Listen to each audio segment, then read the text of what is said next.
नमस्ते दोस्तों, मैं डॉक्टर महेश चौधरी हमारे निरामयी वसुधा यूट्यूब चैनल में आपका स्वागत करता हूं।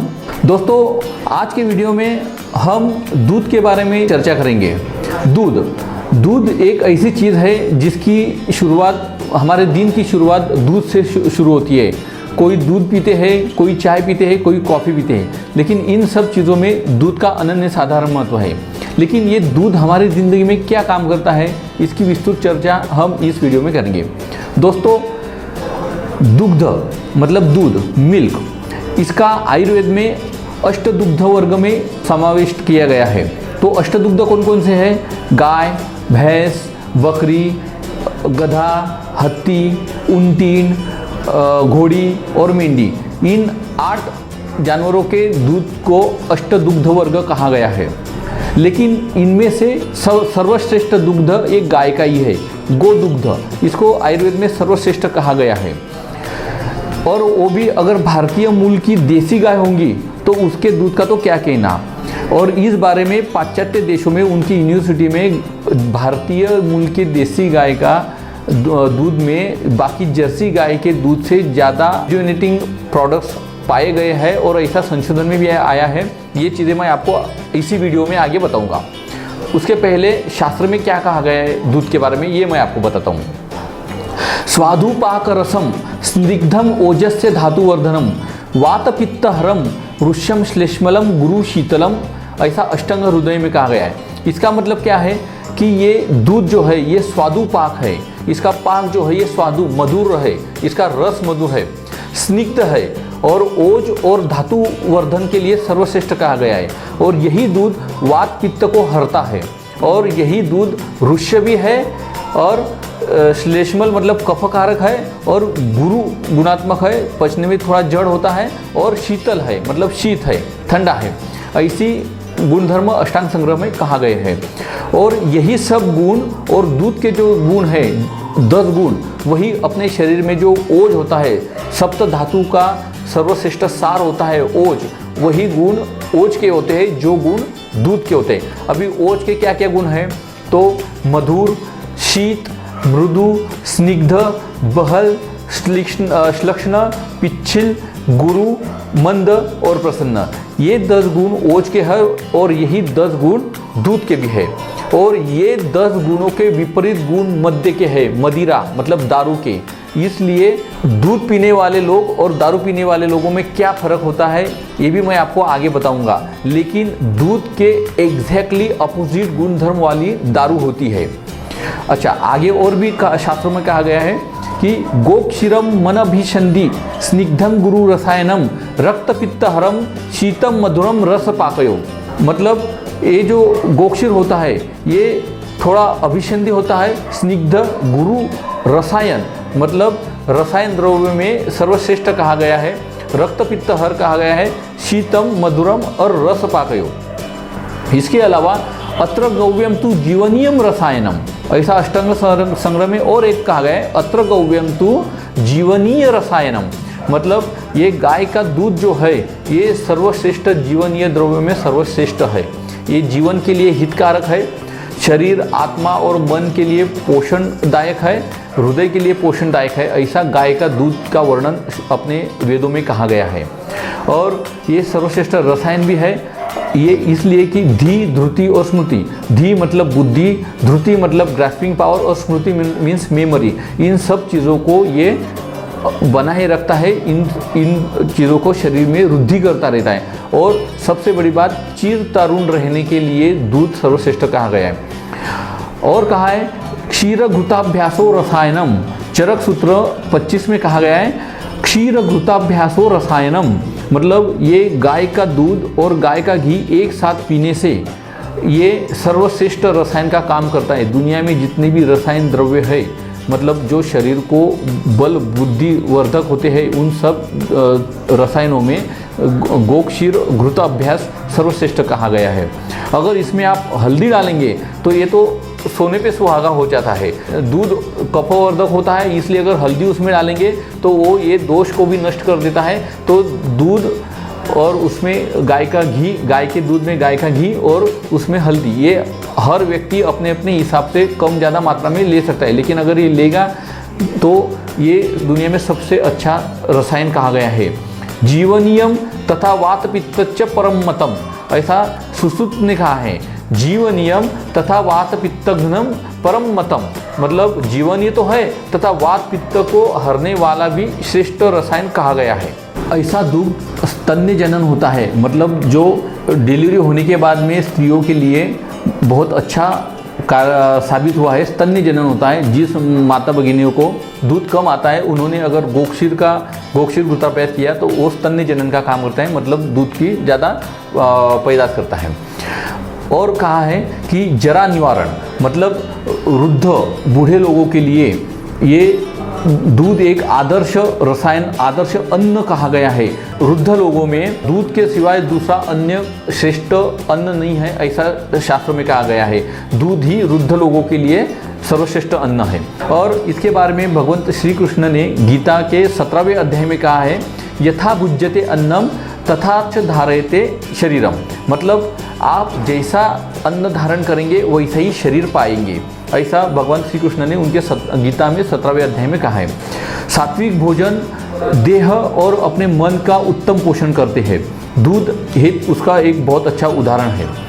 अच्छा, अभी ये दूध का तो हो गया, लेकिन दूध के साथ में आप क्या खा सकते हैं क्या नहीं खा सकते उसकी भी जानकारी होना बहुत ज़रूरी है।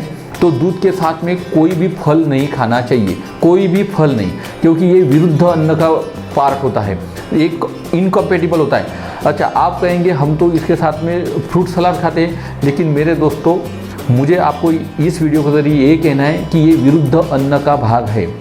आप ये खाएंगे आपको तत्क्षण अच्छा तो लगेगा, लेकिन यही अपने आगे भविष्य में होने वाली बीमारियों का जड़ होता है। इसलिए अगर आपको दूध पीना है, फल खाना है, तो ये कम से कम उसमें 1 घंटे का फ़र्क होना चाहिए कि आपको दूध पियो, 1 घंटे का फ़र्क रखने के बाद फल खाओ, लेकिन दूध और फल एक साथ नहीं खाने चाहिए। दूध ही नहीं तो दूध से बने पदार्थ और फल एक करके कभी नहीं खाने चाहिए, एक बात। दूसरी बात, दूध के साथ में मटकी, उड़द, पावटा, कुलथ और लहसुन, ये पदार्थ को एक करके भी नहीं खाना चाहिए। ये विरुद्ध अन्न होते हैं, इनकम्पेटिबल फूड आइटम्स बनते हैं। दूसरी बात, अभी दूध कौन सा लेना चाहिए उसमें भी सूक्ष्म भाव अपने शास्त्रों में कहा गया है। जैसे कि आप अगर सुबह दूध लेते हैं तो ये दूध आपके घर में आता है सुबह निकाले हुए गाय या भैंस का, तो इसका मतलब क्या है कि जो गाय भैंस ने रात भर पानी और जो खाना खाया है, रात में उनके शरीर में जो दूध बना है वो आपको सुबह मिला है, तो रात का दूध ज़्यादा गुरु, पचने में जड़, अभिसंधि मतलब स्तोतो अवरोध निर्माण करने वाला है, जो आगे जाके आपके भविष्य में बनने वाले रोगों की जड़ बनती है।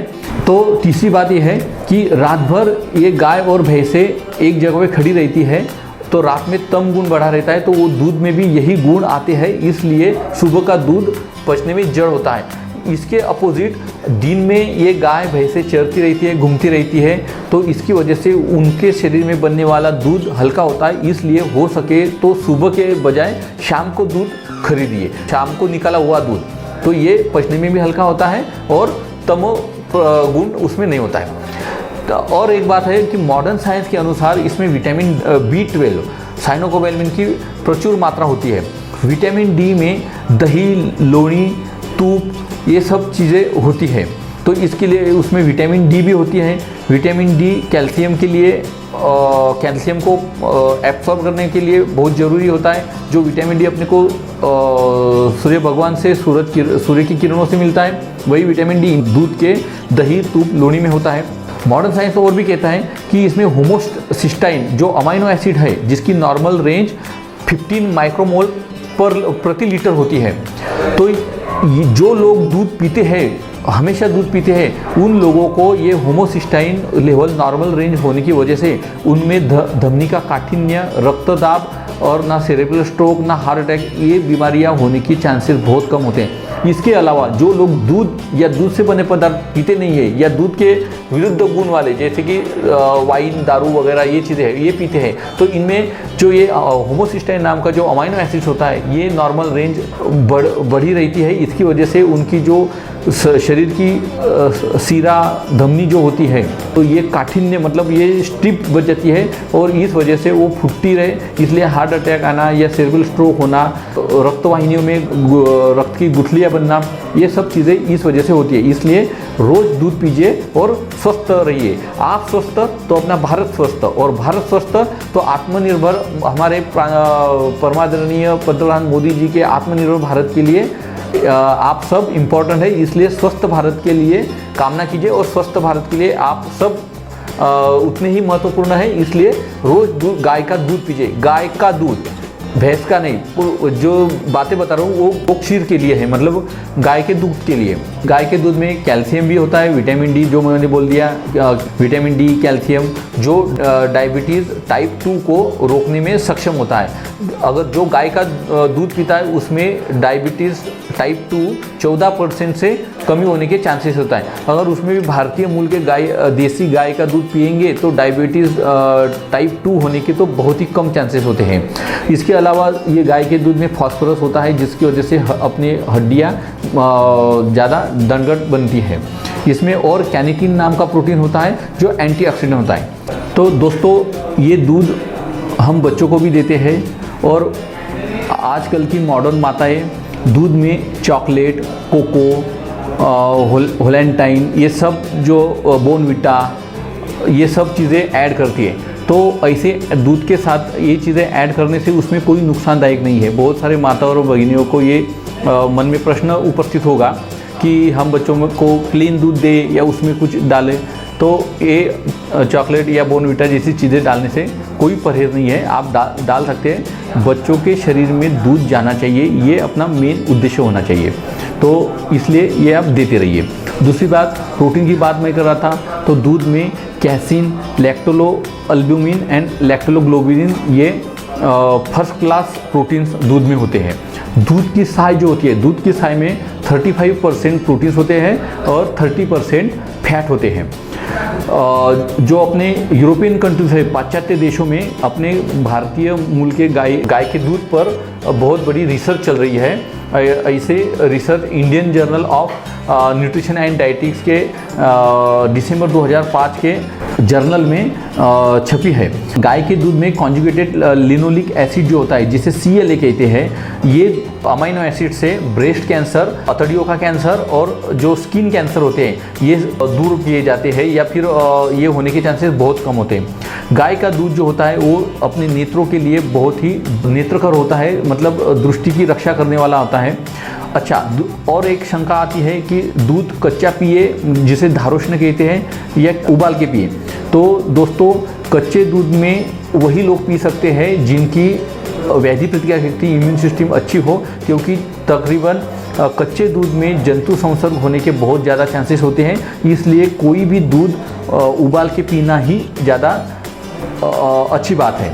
तो उसमें के जो बैक्टीरिया वगैरह होते हैं वो सब के सब उबालने से मर जाते हैं। इसलिए लुई पास्चर ने पाश्चराइजेशन मेथड जो दुनिया में बताई है, तो ये पाश्चराइजेशन मेथड से जो दूध संग्रहित किया जाता है वो अच्छा होता है। दूसरी बात, अपने भारतीय संस्कृति में गाय का इतना महत्व है कि अश्विन महीने में वसुबारस हम मनाते हैं, जो इतना अपने लाइफ में गाय का महत्व है। गाय के महत्व के बारे में शतपथ ब्राह्मण में और कहा गया है, एतद्वै पयः एव अन्नम मनुष्याणाम, एतद्वै पयः एव अन्नम मनुष्याणाम, मतलब मानव को दूध के सिवा निरोगी जीवन मिलना दुर्लभ है। मानव को दूध के बिना निरोगी जीवन मिलना दुर्लभ है। इतना गाय के दूध का मानवीय जीवन में महत्व बताया गया है शतपथ ब्राह्मण में। एतद्वै पयः एव अन्नम मनुष्याणाम। दूसरी बात, एक उसमें एक सूक्ष्म विचार ऐसा बताया गया है, गाय के दूध का उसके गाय के रंग के अनुसार भी गुणधर्मों में फर्क होता है। जैसे कि अगर काली गाय हो तो काली गाय का दूध वातनाशक होता है, पीली गाय हो तो वो पित्तनाशक होता है, वात और पित्तनाशक होता है, और अगर सफ़ेद गाय हो तो वो उसका दूध कफकारक होता है, कफ को बढ़ाने वाला है। इसके अलावा गाय कौन सा आहार लेती है, गाय का मालिक उसको क्या खिलाता है, उसके हिसाब से ही गाय के दूध में गुण उतरते हैं। यहाँ तक तो हमने देखा भी है और सुना भी है कि कोई लोग तो अपने गाय को बादाम और घी भी खिलाते हैं, तो सोचिए जो गाय बादाम खाती है उसके दूध में कितना गुण होता होगा। तो दोस्तों ये इस वीडियो में मैंने आपको दूध के बारे में जानकारी बताई है और बहुत सारी जानकारी है। तो ये हमारा ये वीडियो आपको कैसा लगा ये हमें ज़रूर बताइए।